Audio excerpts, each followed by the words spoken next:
All right, students, have a seat. Prepare for class unlike any I've had before. I'm going to hook up a fire hose to your mouth and turn it on full blast today. Welcome. We've been told that this was going to be sold out, so we anticipate people straggling in, but we are going to go ahead and start because we believe in getting things done on time and on budget, as opposed to some of the folks we're going to be talking about today. Welcome. My name is Christen. I am the Executive Director of the Coalition for Fair Employment and Construction and the Free Enterprise Coalition. I know that rhetoric and euphemisms and titles like that are foreign in some party conventions, but in this convention, they're welcome with open arms, and we're encouraged by that. Before we get started, I would like to have an old friend, some of you may have heard of them before, come up and say a few words. Oh, I was just reminded, all phones, please on vibrate or turn off mode. That would be terrific, just for the courtesy of our speakers today. So before we formally get started, I'd like to call up somebody I've known for over 12 years. He's a friend in the fight that we're going to be talking about today, which is bringing freedom back to the taxpayers and the average citizens of California and taking it out of the hands of big labor special interests. And that person is Ron Nehring, the chairman of the California Republican Party. So Ron, welcome and thanks for coming and saying a few words.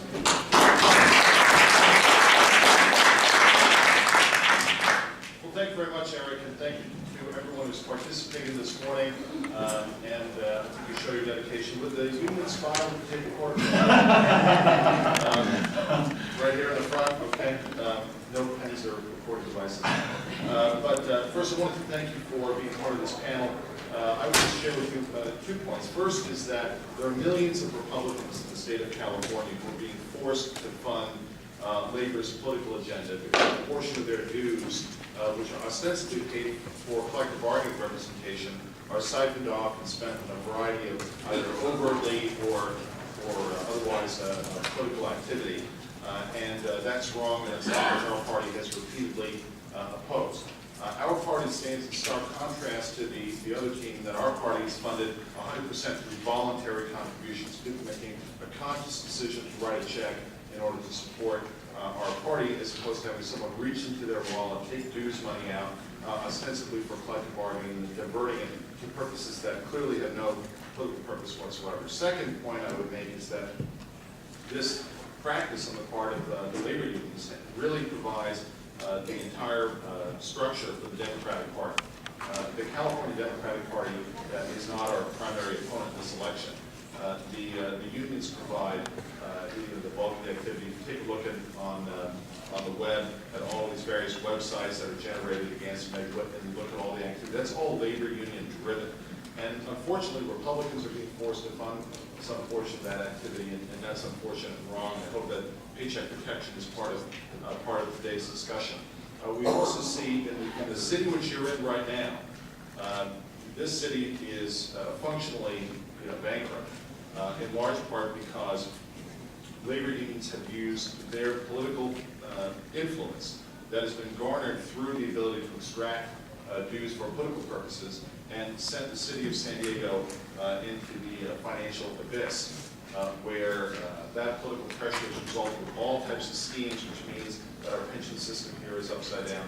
And if you just take a look at what the state of California looks like from a public employee pension system standpoint, that's even greater. So it's not only that organized labor provides the infrastructure for the Democratic Party, which would be fine if it was done on a voluntary basis, but also that if you want to take a look at the net financial results on our state and local government as well, it's very dramatic. And so this panel here is part of being solutions-oriented, but the first part about identifying a solution is that you really have to identify the problem. Having a political voice for working men and women, as the other people describe themselves, as though, by the way, would suggest that if you're not in a union, you're not really working. You're like the landed gentry. I hate to rain on the Labor Council's parade, but the vast majority of Americans choose not to be in a labor union. And so those folks work just as hard as whether the union representation does not indicate whether you're a working family or not. Just very often it's an indication of whether or not your money is going to be taken and used for politics without your consent. But I'm glad that we have this panel discussion taking place here. Everybody up here is an expert in the field, and they're very effective, which is why you have the Union Spy here in the room. So please put on a good show for Union Spy, and we really appreciate that. Thank you very much.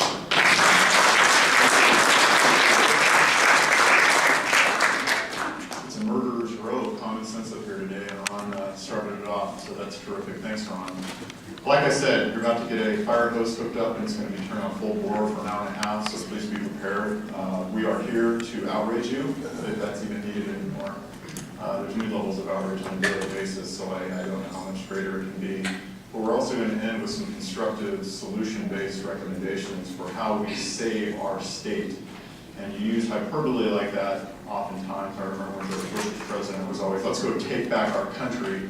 You heard the other side saying, and now you hear our side saying, let's take back our country. Our country hasn't been taken away from us. It's still a democratic republic. It's just that the power has been put in the wrong places, and public employee unions are a big reason why. The servants have become the masters, if you will, and it's not what this was intended to be like when our country was founded. So today we're going to hear from, like I said, a murderer's row of experts on, this is a Republican convention. We don't like unions because there is no more Democrat Party nor there is a union party, so I'll be the first to admit that as a Republican, I want to see unions emasculated because I believe what they do is empower a party that's harmful to the country. But more importantly, and the overriding theme that I think all these speakers are going to touch on is that this is a freedom issue. This is a freedom issue at the end of the day. An independent, libertarian, Democrat, or Republican, everybody should be opposed to what has been happening in this state, in this city, in this county, and in this country. Over the course of the last year and a half, as much as we might like to pretend that this is a Obama problem or that this is a Gray Davis problem, this is something that's gone back decades. And it's because we've lost the freedom as individuals to manage our investing. We've handed over to government. We've handed over to government because government special interests in the form of labor unions put people into power that believe the government should be supreme over the individual. So this is really a freedom issue, more so than it is a Republican issue. As we'll hear today, it's oftentimes Republicans who have gotten us into this situation. We need to be upfront about that. We need to be honest about it. And we need to hold our own accountable, even more so than the other side. The other side, we know what they're going to do. They're going to vote, because a lot of them are union members that are getting elected, they're going to vote for Democrats, and they're going to vote for bigger government. We already have a party that does that. We don't need another party that's just a little bit less big government and a little bit less friendly to the unions. So let's end that nonsense now by holding a mirror to ourselves as a party. And so we're going to extend you the courtesy of being blunt today. And the panel today are all notorious for extending people the courtesy of being blunt, which is why I asked them to join us here today. So let me introduce them. Actually, the material that's on your desk, just so you're aware, is material that I hope to take and it gets you outraged. This is stuff that I've collected just over the last 2 weeks. We could, have reams of things, but these are things that have appeared. The Golden State's war on itself, from the Wall Street Journal, what happened. This is just 3 days old. You saw New Jersey's pensions were intentionally reported as being funded in ways that they weren't, so that the state could sell bonds. In other words, the state pensions were miserably underfunded, and they were just lying to the people selling bonds so they could sell bonds. This is just 3 days old. This is from the Wall Street Journal, which, by the way, if you're not reading the Wall Street Journal anymore, you're missing out. Also from the Wall Street Journal, The Liberal Dilemma. And this is important for Democrats that might be in the room, or union spies, whatever we want to call them. The Democrat Party's capture by public unions and professional politicians is strangling much of liberalism's agenda. Do you want to know why schools are cutting back on everything but teachers? Do you want to know why the government at the state level is cutting back on everything except their employees?